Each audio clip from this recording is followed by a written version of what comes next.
E tash, pyetja e radhës, çfarë ka në xhenet?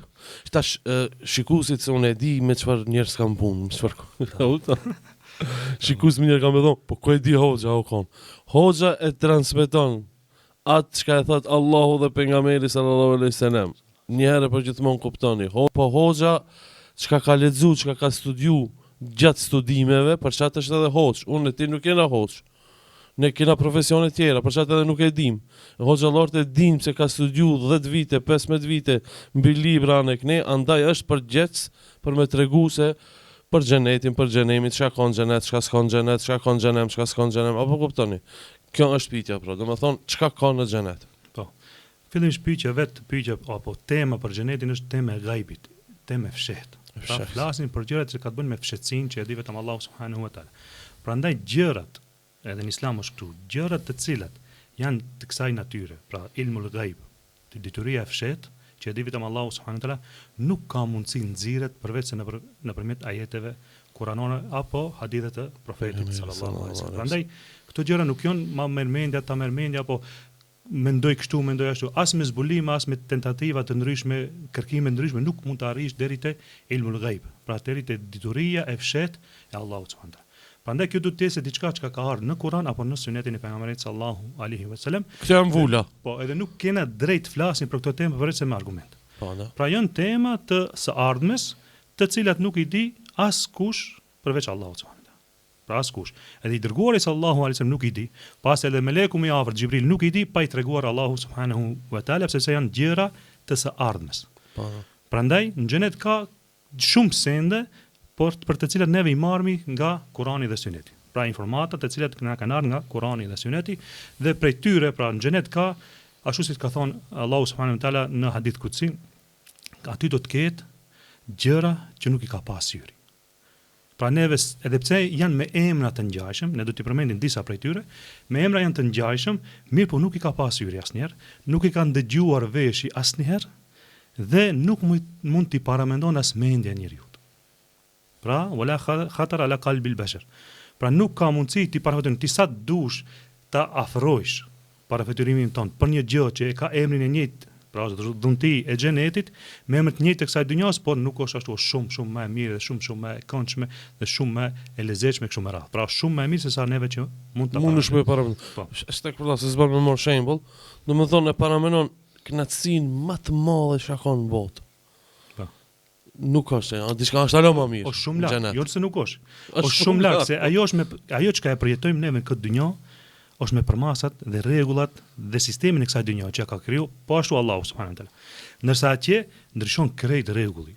Atje do të jena neve njerëz të tjerë. Pra do të krijona prej fillimi. Do të jena njerëz të tjerë. Domethënë me përmasa të tjera, me ndjesi tjetër, në dhunti të tjera, që janë të përgatitur për atje, jo për këtu. Se e keni shembull të shkurt, për shembull një shami, një pjesë e shamis të hyrijës del në këtë dynjë e gjek çka kanë to. Domethënë nuk mund ta përballon, është diçka tjetër, përmas tjetër që nuk është për këtë dynjë, është e bëme për atje.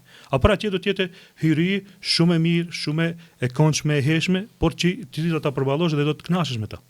Nëse në mesbit vetëm shamia, një pjesë e asaj, e veshjes së saj, në këtë dynjë e gjek krejt. Këtë botën e dik. Është domethënë parametra që duhet i kuptojmë këtë, ndryshojnë. Dynjoja ka tjera parametra, tjera ka ahireti. Po, tjera parametra. Ku mbetet pastaj te që asyri se ka pas, veshje se ka dysh. Domethënë nëse i marrmi neve çka ka në xhenet. Po. Domethënë Allahu subhanahu wa taala disa gjëra na ka tregu.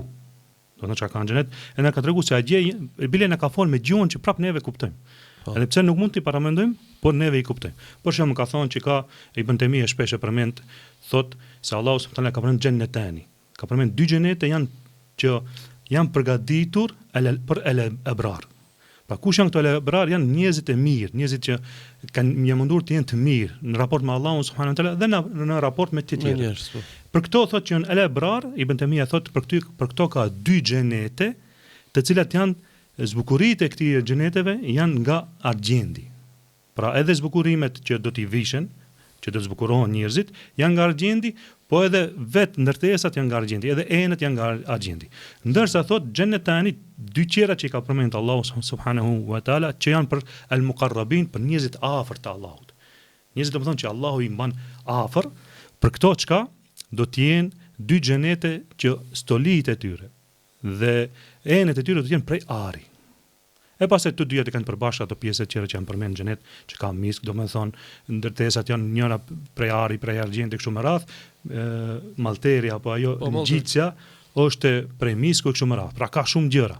Pastaj ka përmend edhe llojet e fruteve, ka përmend edhe llojet e pirjeve. Bile Ibn Temia kur flet për çështjen e xhenetit thotë Allahu subhanahu wa taala pasi e përmend dhuntinë e xhenetit, se çka do të ketë në xhenet dhe si do të jenë të veshur banorët e xhenetit, fund wasaqahum rabbuhum sharaban tahura. Thot Allahu në fund u jep edhe një pije. Tahura ka në këtë kontekst për është për qëllim pastrim. Pra Allahu pasi i përmend disa prej stolive që do të veshen ato banorët e xhenetit, thot pastaj do t'i pastron edhe mrenda. Do të pinë një pije e cila do të jetë pastrim për ato, për çdo gjëje të keqe të mundshme që mund ta kesh që e kena prej gjërave që janë në këtë dynjë, prej zilis, hasedit, domethënë mërzis, gjithçka që është e keqe, që është llogaritë e keqe, ajo nuk do të ekziston. Pra xheneti është krejt e mirë, krejt mirësi dhe nuk ka gjë të keqe në to.